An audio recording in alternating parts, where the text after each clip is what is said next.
زاویہ Ashfaq Ahmad, front set. ہم سب کی طرف سے آپ کی خدمت میں بہت بہت سلام پہنچے۔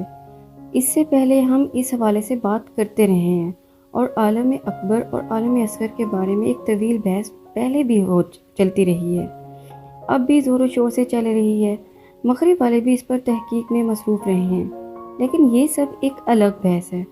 جب میں اسٹوڈیو آ رہا تھا تو اس وقت میرے سامنے والی گاڑی جو ذرا زیادہ رفتار سے جا رہی تھی، اس نے ایک سائیکل والے کو ٹکر مار دی۔ چین چاں کر کے ٹریفک رک گئی اور لوگوں کا مجمع سا لگ گیا۔ کوئی کہہ رہا تھا دوڑ کر پانی لاؤ، کوئی رکشے والے کی بات کر رہا تھا کہ اسے فوراً ہسپتال لے جاؤ، لیکن وہ بوڑھا شخص جان ہار گیا تھا۔ میں وہاں یہ سوچنے لگا کہ یہ بھی ہو سکتا تھا کہ یہ گاڑی ایک سیکنڈ کے 1000ویں حصے سے ذرا پہلے گزر جاتی یا بعد میں آتی تو شاید وہ برا شخص جس کی سائیکل میں کوئی ترکاری وغیرہ لدی ہوئی تھی جان سے نہ جاتا۔ لیکن خواتین حضرات، اس کا وقت طے تھا۔ اس گاڑی نے اپنے مقررہ وقت پر وہاں آنا تھا اور اسے ہٹ کرنا تھا۔ ہماری روزمرہ کی زندگی میں ایسے کئی واقعات رونما ہوتے ہیں کہ ہم سوچتے ہیں کہ کاش ایسا نہ ہوتا، کاش وہ اس طرح سے کر لیتا۔ ہمارے گھروں میں عام طور پر عورتیں کہا کرتی ہیں کہ میں نہ کہتی تھی لڑکی کا رشتہ وعدہ کرنا ایسا تو ہونا ہی تھا، لیکن شاید ان سب باتوں میں قدرت کا، قسمت کا بھی عمل دخل ہوتا ہے۔ پچھلے دنوں میں اسلام آباد جا رہا تھا، میں نے ایک ٹرک پر لکھا پڑھا کہ وقت سے پہلے اور قسمت سے زیادہ نہیں ملتا۔ میرے نزدیک وہ ٹرک پر لکھی بات بہت بڑی تھی۔ یہ حضرت امام غزالی کا قول ہے۔ شاید انسان بہت جدوجہد کرتا ہے، لمبی زندگی گزارنے کے منصوبے تشکیل دیتا ہے، لیکن پھر مسجد میں اعلان ہوتا ہے کہ فلاں ولد فلاں قضائے الہی سے انتقال کر گیا ہے اور اس کا جنازہ فلاں وقت اٹھایا جائے گا۔ یہ قسمت اور قدرت کے کھیل ہیں، یہ ازل سے جاری ہیں۔ وقت کبھی انسان کی قید میں نہیں رہا ہے۔ انسان انہونی باتوں پر کنٹرول کرنے کے لیے بڑی جتن کرتا ہے، لیکن وہ کام ہو کر رہتے ہیں۔ جہاز، ٹرین، گاڑیاں اپنے وقت پر نکلتی ہیں۔ جن لوگوں کی قسمت میں لکھا ہوتا ہے وہ گھروں میں اپنے پیاروں کے پاس پہنچ جاتے ہیں، اور جن کی قسمت میں نہیں لکھا ہوتا وہ اچانک کسی انہونے کا شکار ہو جاتے ہیں۔ ہمارے ایک کلیگ ہوتے تھے، سر پر انگریزوں والا ہیٹ پہنتے اور لمبا کوٹ ان کا من پسند لباس تھا۔ ہم سے سینئر تھے، شیو بڑی رکھتے تھے اور ذرا بڑبڑاتے بھی رہتے تھے، جیسا کہ ہوتا ہے بڑی عمر کے لوگوں میں۔ وہ جب بھی کسی بس یا گاڑی کا سفر کرتے ہمیشہ درمیان والی سیٹ پر بیٹھتے۔ ہمارا خیال تھا کہ وہ ایسا کر کے زیادہ کمفرٹیبل یا آسانی فیل کرتے ہیں۔ ایک دن ہم سب کہیں جانے لگے تو ہم نے ان سے کہا کہ آپ سینئر بھی ہیں، اس لیے آپ اگلی نشست پر بیٹھ جائیں، تو بغیر کچھ کہے نہایت درد کے انداز میں جلدی سے پچھلی سیٹ پر دبک کر بیٹھ گئے۔ اب ہم سب حیران ہوئے کہ انہیں کیا ہو گیا ہے۔ ہم نے ان سے پوچھا کہ سر آپ اگلی نشست پر بیٹھتے تو اس سے ہمیں خوشی ملتی اور آپ کے وقار میں اضافہ ہوتا۔ اس پر وہ صاحب بڑا غصہ کھا گئے اور ہمیں گھور گھور کر دیکھنے لگے۔ اس سے پہلے ہم نے انہیں کبھی غصے میں نہیں دیکھا تھا۔ ہمیں بڑی تشویش ہوئی کہ نہ جانے ہم سے کیا ایسی غلطی سرزد ہو گئی کہ وہ اس قدر کول شخص گرمی کھا گیا ہے۔ ہم نے ان سے کہا کہ سر آپ اپنے اس غصے کی وجہ بتا دیں تو ہم اس ازالے کے لیے کوئی کسر اٹھا نہیں رکھیں گے۔ وہ صاحب کہنے لگے کہ تم لوگ مجھے آگے بٹھا کر مارنا چاہتے ہو۔ ہم نے کہا کہ جناب وہ کیسے؟ اب ہمیں بھی ذرا غصہ آ گیا کہ ہم نے تو کوئی ایسی ویسی بات نہیں کی۔ وہ کہنے لگے کہ میرے خاندان میں کئی ایسے لوگ جان سے ہاتھ دھو بیٹھے جو اس وقت مرے جب وہ گاڑی کی فرنٹ سیٹ پر بیٹھتے تھے، سامنے سے ٹکر لگی اور وہ سب سے پہلے مارے گئے۔ انہوں نے ہمیں یہ بتا کر بھی حیران کر دیا کہ وہ فرنٹ سیٹ کی بجائے پچھلی سیٹ پر بھی نہیں بیٹھتے تاکہ پچھلے سے لگنے والی ٹکر کے بعد بھی وہ بچے رہیں۔ ہمیں ان کی بات سن کر ذرا جہاں سخت حیرانی ہوئی وہاں اندر ہی اندر سے ہنسے بھی، لیکن ان پر اپنی ہنسی افشا نہیں ہونے دی تاکہ وہ کہیں مزید نہ بگڑ جائیں۔ خواتین و حضرات، اب آپ کو یہ جان کر سخت حیرانی ہوگی کہ وہ صاحب بھی ٹریفک حادثے میں ہی خالق حقیقی سے جا ملے، لیکن جب وہ حادثے کا شکار ہوئے وہ ایک بس کی درمیانی سیٹ پر بیٹھے تھے اور حادثہ جی ٹی روڈ پر ہوا۔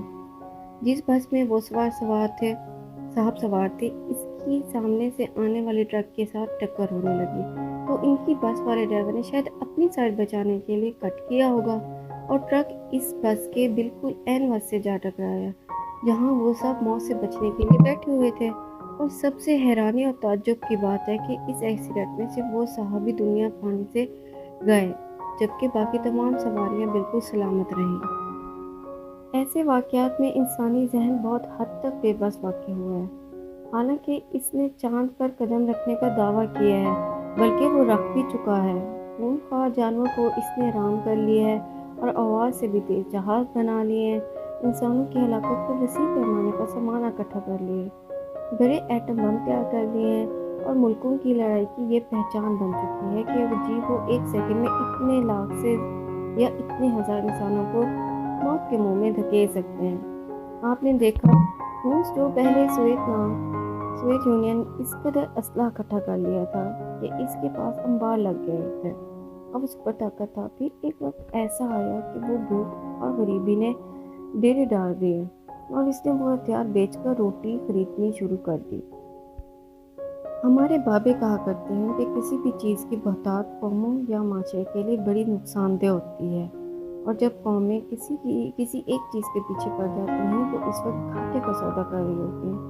زیادتی کسی بھی چیز کی خرابی کا نقصان بنتی ہے، اور عبادت کے معاملے میں بھی یہی حکم ہے کہ اتنی کرو جس قدر روز یا معمول کے مطابق کر سکتے ہو، اپنی جانوں کو مصیبت میں نہ ڈالو۔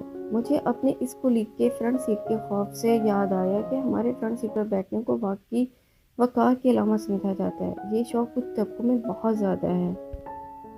ہمیں بوڑھے والا کے قریب ایک گاؤں میں کسی شخص سے کام تھا۔ ہم ان کے پاس گئے اور کہا کہ جناب اگر آپ مہربانی کریں تو ہمارے ساتھ چلیں، آپ کی بڑی نوازش ہوگی۔ ہمارے پاس جو گاڑی تھی اس سے میرا ایک دوست چلا رہا تھا اور میں فرنٹ سیٹ پر بیٹھا تھا۔ اب ہمیں تو یہ احساس ہی نہ تھا کہ فرنٹ سیٹ کا معاملہ اس قدر بھی پیچیدہ اور سنگین ہو سکتا ہے۔ جب ہم نے انہیں ساتھ چلنے کے لیے کہا تو وہ کہنے لگے کہ ہاں کیوں نہیں، تسی چلو، میں تواڈے پیچھے پیچھے لگا آؤں نا۔ ہاں کیوں نہیں، آپ چلیں، میں آپ کے پیچھے پیچھے ہی آ رہا ہوں۔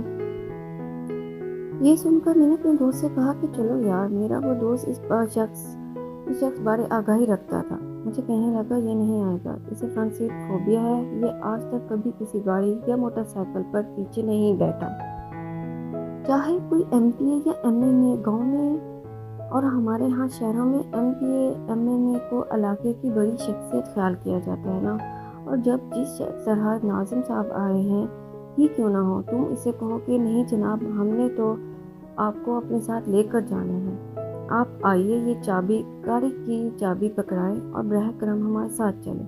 میں ان کے پاس گیا اور کہا کہ جناب یہ چابی لیں اور آئیے ہمارے ساتھ چلیں، آپ کی نوازش ہوگی۔ خواتین حضرات، میرا یہ کہنا تھا کہ انہوں نے چابی پکڑ لی اور ہمارے ساتھ چل پڑے۔ یہ احساس تفاخر جہاں کسی حد تک ٹھیک ہے، وہاں اس کی بڑی خرابی بھی ہے۔ اس سے گھمنڈ اور انا کا مسئلہ درپیش ہوتا ہے، جس کی ہمیں اجازت نہیں دی گئی اور منع کیا گیا کہ جو قومیں احساس تفاخر میں مبتلا ہو جاتی ہیں وہ بڑی کمزوریوں میں پڑ جاتی ہیں۔ اس کا مطلب یہ نہیں کہ ہم کسی انسان سے اس کا حسن احترام اور عزت نفس چھین لیں، یہ ہر انسان کا حق ہے۔ ہمیں اس بات کا حق نہیں پہنچتا کہ ہم ایسے ہی جا کر بڑی آزی سے کسی کو 2 تھپڑ جڑ دیں اور کہیں کہ جی ہم نے اس کا گھمنڈ ختم کرنے کی کوشش کی ہے، اور اپنا گھمنڈ ختم کرنے کے لیے اپنے ہی چہرے کو مار مار کر سرخ کر لیں اور کہیں کہ ہم آزی کی طرف لوٹ رہے ہیں۔ ایسے تو یہ نہیں ہوتا۔ گھمنڈ اور وقار میں فرق ہوتا ہے۔ ہم کسی غریب یا ضرورت مند کو آسانی فراہم کریں اور بجائے کسی پر ظلم کرنے کے دل میں خوش ہوں کہ اے اللہ تیرا شکر ہے، اس قابل ہوا کہ تیرے بندے کے کام آ سکا، اور مجھے اور نوازنا اور عزت دینا کہ میں مزید اس کارخار کو جاری رکھ سکوں اور مدد کر کے خوشی محسوس کرنا وقار ہے۔ اگر کسی کی مدد کر کے اسے جتائیں یا کسی کمزور یا غریب سے پورے ہاتھ کی بجائے صرف 2 انگلیوں سے سلام کریں، جیسا کہ بڑے لوگ عام طور پر کرتے ہیں، گاڑی کا شیشہ تھوڑا نیچے کیا، 2 انگلیاں ملائیں اور شیشہ اوپر چڑھا کر چلے گئے، یہ گھمنڈ ہے، یہ ناپسندیدہ چیز ہے، اس کی اجازت نہیں دی گئی۔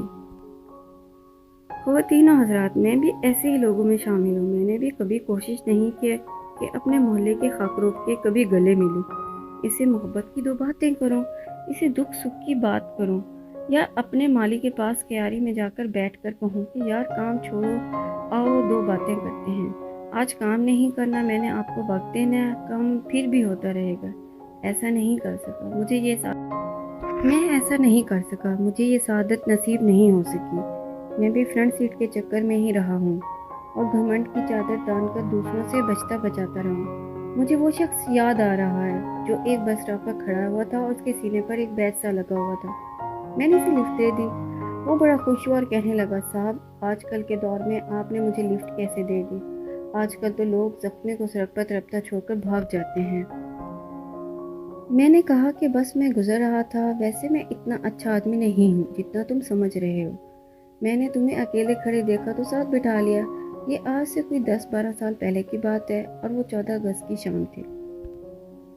وہ کہنے لگا کہ اس کے دفتر نے 14 اگست کی جشن آزادی کے سلسلے میں ایک تقریب کا انعقاد کیا تھا، تو جناب دفتر میں کلرک ہوں، سینئر کلرک، تو دفتر والوں نے مجھے یہ بیج دیا تھا۔ یہ اسے بیج کہہ رہا تھا جو مختلف تقاریب میں مہمان یا انتظامیہ کو خاص طور پر لگائے جاتے ہیں۔ وہ کہنے لگا کہ اس پر صاحب میرا نام بھی لکھا ہوا ہے۔ وہ عجب سے احساس سے عزت سے سرشار تھا اور وہ تقریب ختم ہو جانے کے بعد بھی اس نے اپنے سینے پر اسے سجا رکھا تھا جیسے اسے حکومت کی جانب سے کوئی ایوارڈ یا تمغہ مل گیا ہو۔ میں اس سینئر کلرک کی خوشی آج تک نہیں بھول پایا، وہ اس کی چمکتی آنکھیں بھی مجھے یاد ہیں۔ خواتین و حضرات، میں آج بھی محسوس کرتا ہوں کہ ہم اپنے لوگوں کو، اپنے مزدوروں، کسانوں، مالیوں، ڈرائیوروں اور کلرکوں کو وہ عزت، وہ احساس کبھی نہیں دلا سکے ہیں جن کا ان سے وعدہ کیا گیا تھا، جس کی انہیں ضرورت ہے۔ انہیں آج بھی پکی سڑکوں، کارخانوں اور بے روزگاری ختم کرنے کے زبانی یا عملی نعروں کی ضرورت اس قدر نہیں جتنی انہیں توقیر اور فرنٹ سیٹ کی ضرورت ہے، جتنی اس شخص کو ضرورت ہے جس سے برے والا میں ہمیں کام تھا۔ قسمت پر یقین کے ساتھ ساتھ جس چیز پر ہمیں ایمان پکا کرنے کی ضرورت ہے وہ یہ بھی ہے کہ ہم لوگوں کو عزت عطا کریں، محبت عطا کریں، ان کی تذلیل نہ کریں۔ اگر ہم یہ کام اپنے اپنے طور پر کریں تو پھر ہم اپنی ذات میں بابے ہیں۔ ہمیں کوئی بابا تلاش کرنے کی قطعاً ضرورت نہیں ہے۔ ہم اس فرنٹ سیٹ کے حقدار نہیں اور اپنا سر اونچا کر کے وقار سے چل سکتے ہیں، وگرنہ ہم گھمنڈ کے مارے ہوئے بھی ہوں گے جیسا کہ میں ہوں۔ آپ تو بہت اچھے لوگ ہیں، لوگوں کو محبت سے نوازتے ہوں گے، محبت تقسیم کرتے ہوں گے۔ اللہ آپ کو آسانیاں عطا فرمائے اور آسانیاں تقسیم کرنے کا شرف عطا فرمائے۔